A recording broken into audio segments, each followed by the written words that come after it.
kayo kulukoy followers ko, yung mahal ko followers. Actually, parang 4 na araw na kami dito sa hospital. Nakakimo ako, nakakimo. Worst pain of my life, 10 out of 10, iiyak ka, humihiyaw lang buong gabi. Sasakit siya, para siyang may kutsilyo na may sumasaksak sa likod mo. Balik, so bukol na to, malaking malaki daw. Isa sa pinakamalaki na nakita nila. Saan siya nagtatago? Ba't di ko nakapat? Nalaman na yung kalaban, ang pangalan, sarcoma. Very rare. Naipit pa yung puso ko. Puso ko nakapisa.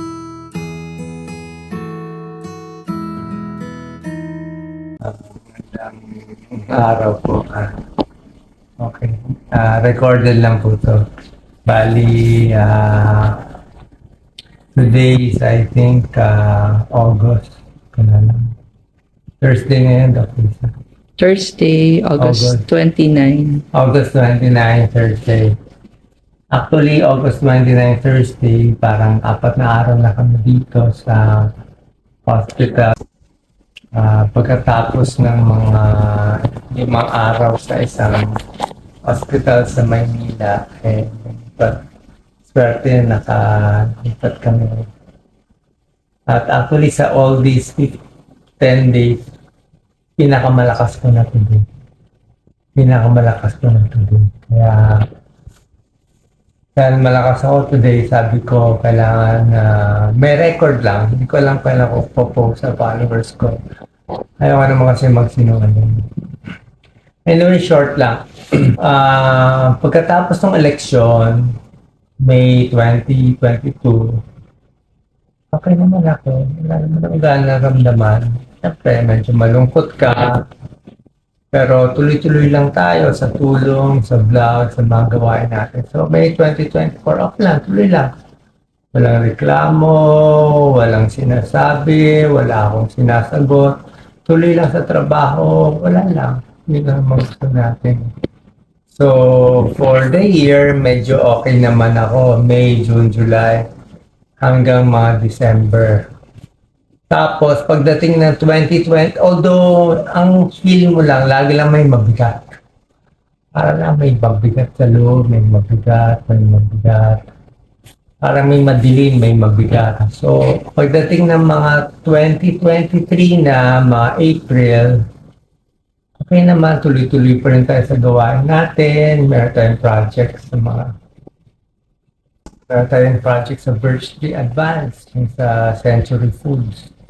Century Foods, sila yung magawa ng Century 2 na may charity work tayo sa kanya. Every month, 2 beses punta tayo sa mahirap na lugar. At nagtatalk kami ni Doc Lisa, nagbibigay ng libre Birchtree Advance, yung mga nutritional drink pampalakas. Wala po kaming talent dito, libre lang, gusto ko lang tumulong. Pero wala kasi ako pambayad para makakuha ng crowd, makatulong.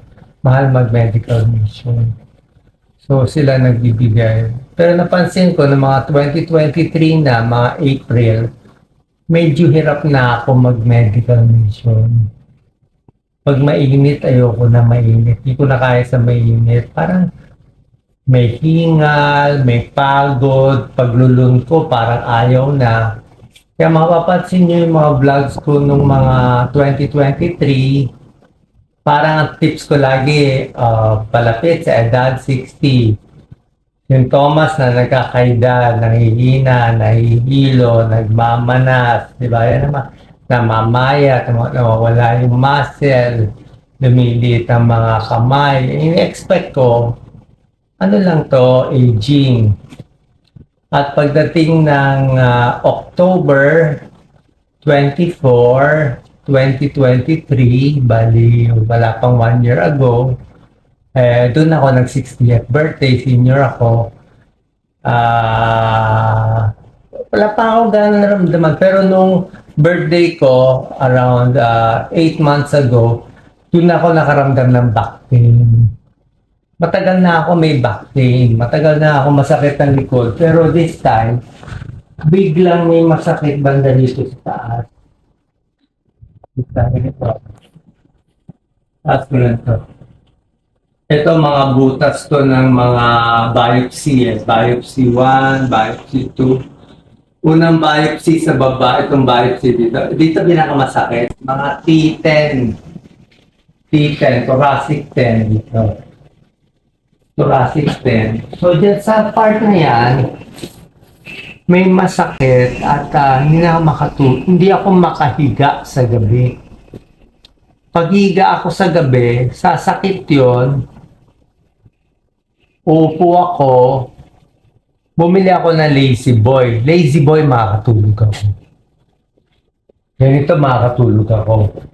Pero nung October 2023, pag finalat mo ako, sasakit siya siguro for mga 1 hour, 2 hours, parang nag-spasm siya. Pero pag tinulugan mo, okay lang. Pag tinulugan mo siya, kaya. So that's 8 months ago, 8 months, siguro maybe up to a year ago, doon ko napansin, pag humiga ako, masakit. Kaya ko na lang humiga sa isang gabi mga 2 hours or 3 hours. Or pag antok na nakakahiga ako. Pero pag higa ako, masakit dito. Pero isip ko, muscle pain lang yan. Matigas yung kama mo. Palitan mo yung mattress mo. So, sakit siya na sakit. Ginagawa ko, pinapamassage. Masahe lang, pampalambot, stretching, ganyan. Wala naman eh. May ultrasound pa ako ng tiyan noon. 1 year ago, okay naman. Blood test, okay naman. Walang na ano. Diba? Walang nakikita. Pero ang nagtataka ko, yung back pain ko, bakit tumaas? Dati ang back pain ko dito lang sa baba. Nagtaka ako, yung back pain ko biglang tumaas dito. Medyo lumayo. Sabi ko, baka nagbago yung kurba ng likod ko. Baka ito kasi lumubog eh. Ito, bigla siyang lumubog. Ito biglang lumundo. Sabi ko, bakit ganon? So, mga 1 year ago na nga na nandiyan lang mabagal ay hindi ko pwede magsalita nito. I-splice na shortcut ko na lang hindi naman ako nakapagod po. Nakakimo ako nakakimo. Pero ayoko lokohin kaya followers ko. Mahal ko followers ko. Mahal ko followers ko. Mahal ko kayo. Niwala kayo. So, nasaan na ba ako dito? Then after you had back pains. Okay. So, nung nag-back pain ako 1 year ago, hindi ko lang pinapansin. So, pasakit. Until shortcut na natin no mga August 28 ngayon, di ba? So, baka gawin natin August 18 or 19. Mga August 18, 19, bago ako nagpa-admit sa hospital sa Maynila for the 3 days, sumobra sakit ang likod ko. Tsaka iba pang symptoms ko, yung tiyan ko lumalaki. Sunday yon on a weekend. Ikaw naman po kayo. Si Doc Lisa, magpapahinga ako na ako. Okay lang. August 17, 18, 19, you had back pains. So August 21, Wednesday, August 20, Tuesday, yun, laboratories. August 20, then we pa-admit na. Kailan tayo nag-admit? August 20, Tuesday. Sumakit mga August 18. 17, 18, 19, that weekend. Akit mo ako.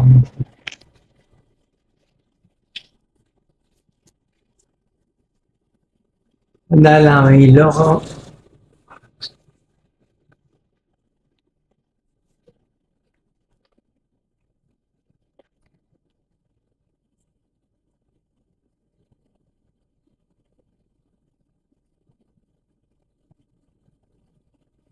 Dok, ba't ka masungit? Mga masungit, masakit eh.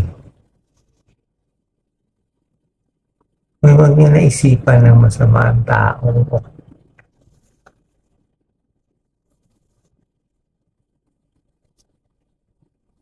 So, sumakit siya bigla. Sobra-sobra sakit. Worst pain of my life, 10 out of 10. Iiyak ka. Lahat na ng buong gabi walang tulog. Mula pag upo sa lazy boy sa gabi hanggang sumikat ang araw, walang tulog.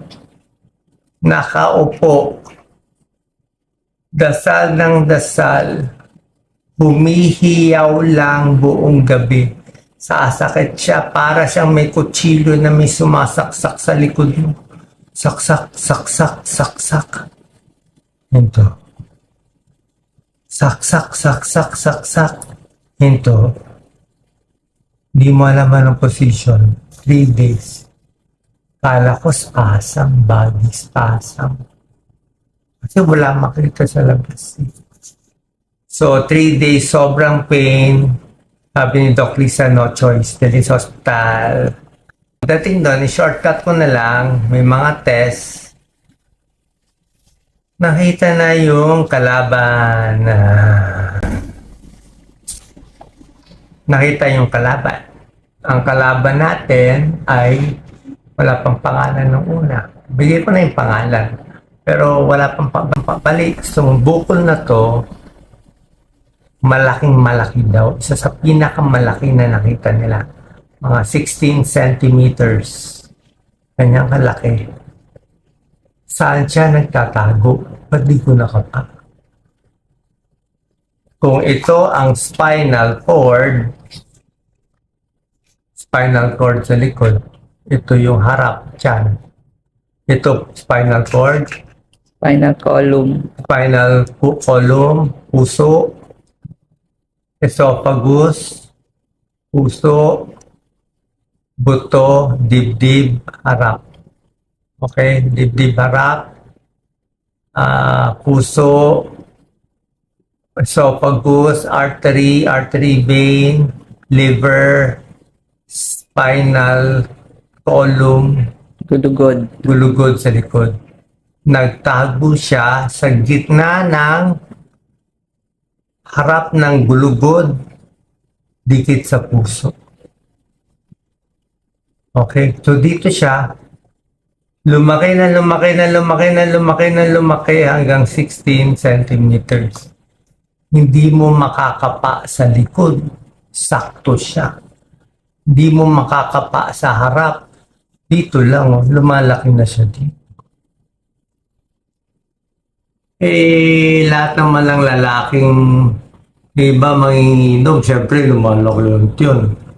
Hindi mo makakapa, ito kabay mo. Can't feel it. Kasi may fat eh. So, paglaki niya dyan, inipit niya esophagus, inipit na niya ngayon yung artery, inipit na niya yung inferior vena cava, magang-maga na yung pako. Ito, less na to Nagbawas na to. Bawas na to. Pero ito, maga to lahat. Maga. Natanggalan na ako ng mga 4 na litro. Pero paga pa ako na.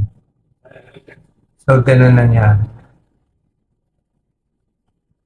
So anyway, nagtago siya doon, inipit na lahat. Yung mga dugo ko dito sa paa, hindi na maakyat sa puso. So, pasalamat ako. Barado na ito eh. Ayun eh. Barado na siya. Hindi niya nakita. Dahil dyan, ang akyat ng dugo ko sa azygos veins. Alam ko ng doktor. Rally niyo azygos veins.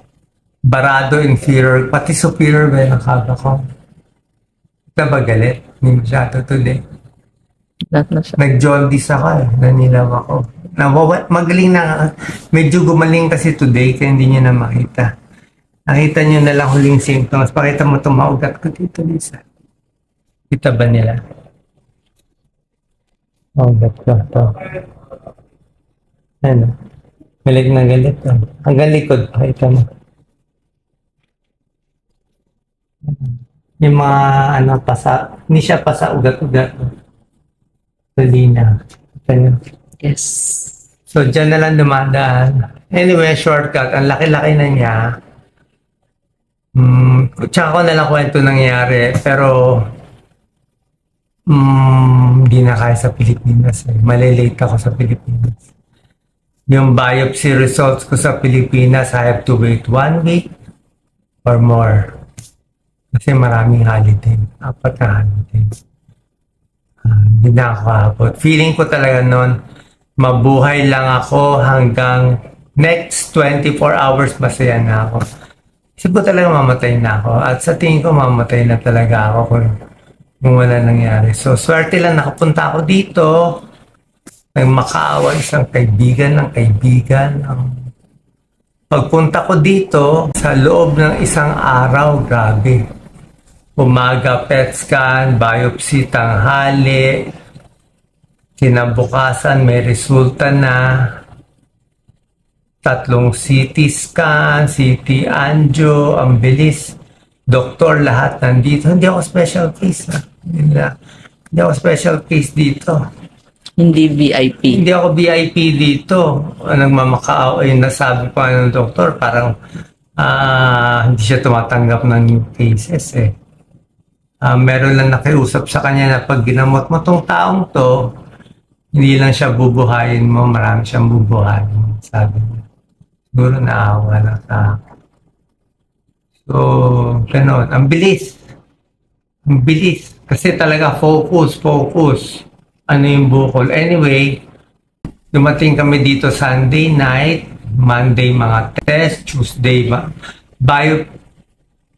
yung result, biopsy next day. Kuha agad. Tapos pinadala pa dugo ko for genetic testing abroad.